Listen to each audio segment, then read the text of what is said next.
Alors, comme vous le voyez, on est rentré par infraction dans la cuisine du grand chef. On va venir se mêler de sa popote.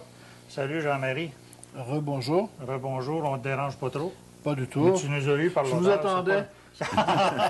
C'est pas de notre faute, tu nous as eu par l'odeur, puis la curiosité, ça nous a grogné pour venir nous voir. Pourrais-tu nous expliquer vitement, Jean-Marie, en quoi consiste ta tarte à l'oignon maintenant? Alors, la tarte à l'oignon ressemble à une tarte comme n'importe quelle autre tarte, avec une OK. pâte brisée puis une assiette. J'ai pris quelque chose qui est de plus standard qu'on peut trouver dans le marché, là, que tout le monde peut reproduire à la maison. là. D'ailleurs, c'est à ça que je vais m'attarder à chaque semaine. Ah, OK. Donc, quand on donne les recettes, les gens à la maison, ils n'ont pas à l'acheter Ils quoi vont que ce soit. pouvoir Ce sont trouver des, les ingrédients facilement.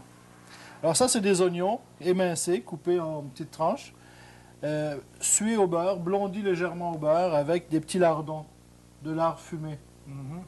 Alors, mais il ne faut pas que les oignons soient bruns, hein, juste blondis légèrement, OK. là, comme ça, pas plus. OK. Et là-dedans, on va ajouter un mélange d'œufs, légèrement de farine, de la crème, du lait, sel, poivre et muscade. On appelle rajoute ça, à la un préparation. appareil. Un appareil, OK. Alors, on mélange ça à nos oignons. C'est bon quand il y en a. Hein. C'est bon quand il y en a, justement, oui. Puis, on va mettre ça au four pendant une trentaine de minutes à peu près. Alors, si on faisait une révision là, des ingrédients, là, Jean-Pierre, je ne sais pas si tu avais une question en particulier. Là. Ouais, moi, je voulais simplement dire que toutes les recettes vont être disponibles, soit au Trianon ou au Pierra, ici à la Valtrie, ou au cellier privé.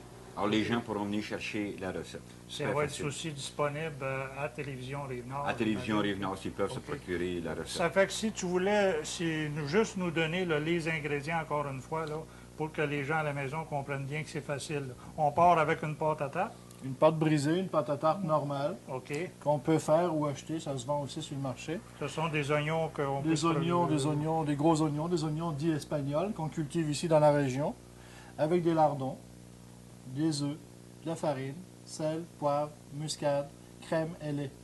OK. Maintenant, le temps de cuisson, ça serait de... combien de temps de cuisson? Environ une demi-heure à 375 Fahrenheit.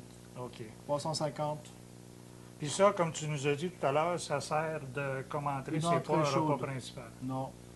Bon, on pourrait à la rigueur le manger en plat principal le soir avec de la salade, mettons, mais ça sert surtout en entrée chaude avec un petit verre de vin blanc, tranquille. Ça va être assez bon que je pense qu'on va en faire un plat principal, nous autres. Fait que si tu veux, Jean-Pierre, nous, on laisse le chef à ses plats. Puis nous, ben, on retourne à notre table. On va aller finir d'étudier la région de l'Alsace. Puis tu vas nous présenter le vin qui va accompagner le mets du grand chef. Alors, on va laisser cuire ce chef-d'œuvre.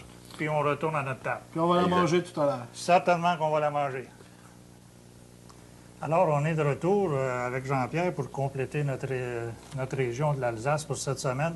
On a été drôlement dérangés par les odeurs de cuisine. Ça sentait bon, Mais la c'était petite bon. intrusion valait la peine hein, parce que ça va nous Mettre en faire appétit. patienter encore pour les quelques minutes qui nous restent. Fait que là, on avait abordé brièvement tout à l'heure les cépages, des différents cépages en Alsace. J'aimerais, moi, qu'on y aille un peu plus profondément là-dedans. Quels sont les principaux cépages en Alsace? Alors, le cépage principal, ou le roi des cépages en Alsace, c'est le Riesling. Le Riesling est cultivé à 22 %. C'est probablement le cépage qui donne les vins les plus fins et les plus harmonieux. Suivi de très très près, on peut parler du Pinot Blanc, dont on va goûter tantôt.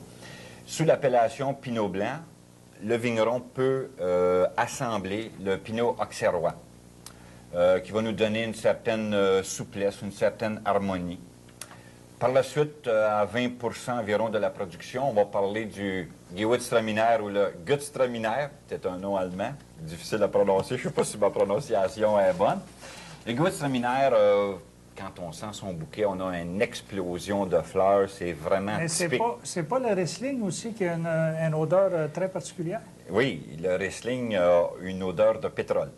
Ah oui? Quand on sent le bouquet du Riesling, on peut déceler des odeurs de pétrole, de fioul. C'est vraiment typique au Qui serait Riesling. dû C'est dû au raisin en tant que tel, probablement aussi l'endroit qui pousse où la vigne va chercher là, des ingrédients dans la terre qui va lui donner ce Parce qu'on sait bouquet-là. quand même qu'on avait déjà mentionné que les vignes, ça peut aller assez profondément dans le sol quand même. On Hein? peut descendre jusqu'à 60 pieds sous la terre.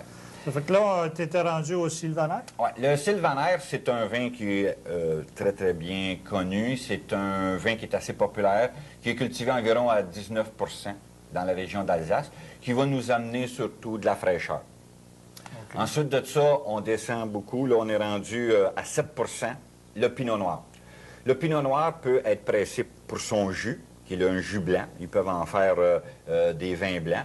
Ils vont aller chercher surtout l'acidité avec le pinot noir.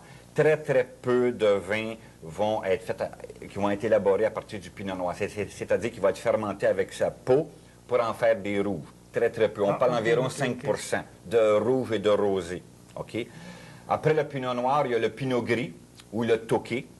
Il est connu sous deux noms. Le tokay, bon, il y en a qui vont dire qu'il vient de la Hongrie, de la ville de Tokay. En fait, c'est des histoires qui nous sont amenées. On ne sait pas trop son origine. Ensuite de tout, il y a le muscat et le chasselas. Le chasselas, c'est un cépage qui est en perte de vitesse. C'est un vin c'est un cépage qui va nous donner un vin sans caractère, un vin qui n'est pas tellement bon. Il est en perte de vitesse, éventuellement, ils en produiront probablement plus. Mais toi, là, dans tous ces cépages-là, ton goût particulier, lequel tu préfères là-dedans? Je les aime toutes. Les vins d'Alsace sont super, super bons, sont méconnus. Les gens, je ne sais pas pourquoi, ne sont pas trop portés à acheter des vins d'Alsace. Bon, Bordeaux, Bourgogne, bon, en fait. Mais ça vaut la peine d'essayer un bon vin d'Alsace. Il faut remarquer aussi que lorsque vous achetez une bouteille de vin d'Alsace, le nom du vin que vous buvez est sur la bouteille. Alors, si vous avez un vin de Tokay sur la bouteille, c'est du Tokay. Ah bon, OK. Contrairement en Bordeaux, qui va s'appeler le château de XYZ. Donc, il peut être commandé par son nom, Exactement. le nom de son cépage. Exactement. Alors, tu peux commander un Riesling, un Tokay, un Sylvaner. Alors, c'est écrit en gros sur l'étiquette. D'ailleurs, comme on le voit, les vins d'Alsace ont leur bouteille bien particulière. La flûte, la bouteille allongée. OK. Il y avait aussi en Alsace quelque chose que tu m'avais déjà mentionné, que ces gens-là étaient portés à faire des vendanges tardives. Oui. Les vendanges tardives, c'est une façon de vinifier. C'est-à-dire qu'ils vont chercher les raisins très, très tard dans la saison. Les raisins vont même commencer à flétrir un peu. Ils vont perdre de l'eau par séchage, puis ils vont concentrer le sucre et l'acidité. Ils vont vendanger ça. OK, puis il y a une chose aussi qu'on peut parler vitement, parce que je sais que tu tiens à en parler, puis c'est un vin que toi, tu avais adoré, le fameux vin de paille. Oui. Vitement, là, c'est quoi le vin de Bon. paille? En fait, l'Alsace produit encore des vins de paille de moins en moins. C'est surtout le vigneron qui va faire ça artisanalement pour ses amis, pour ses besoins personnels. C'est un raisin qu'ils vont aller cueillir surmaturé, qui vont le faire sécher. De là vient le nom vin de paille, sur de la paille, pour en extraire le plus possible de l'eau. 6 à 7 mois plus tard, ils vont le presser pour en retirer le jus. 6 à 7 mois après au qu'ils ont printemps, cueilli au début raisin, de l'été suivant. ça va sécher sur de la paille. Oui, il va rester très, très peu d'eau dans le raisin. Mais alors, ce qui le va peu d'eau rester- qui va rester, les sucres et l'acidité vont être concentrés. Alors, vont récupérer ces jus-là, très, très peu. C'est un vin qui est extrêmement dispendieux parce que tu comprends que le volume est très, très bas. Et ils vont les vinifier. Alors, c'est des vins qui sont spéciaux à boire. C'est des vins qui sont très liquoreux. Est-ce des que vins c'est qui sont disponible au sucrés. Québec?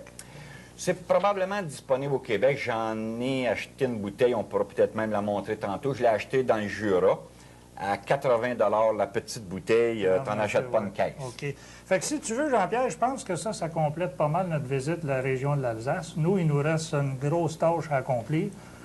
On va déguster le vin, on va ouvrir le vin, tu vas nous faire déguster le vin, puis on va aussi déguster la fameuse tarte à l'oignon du chef.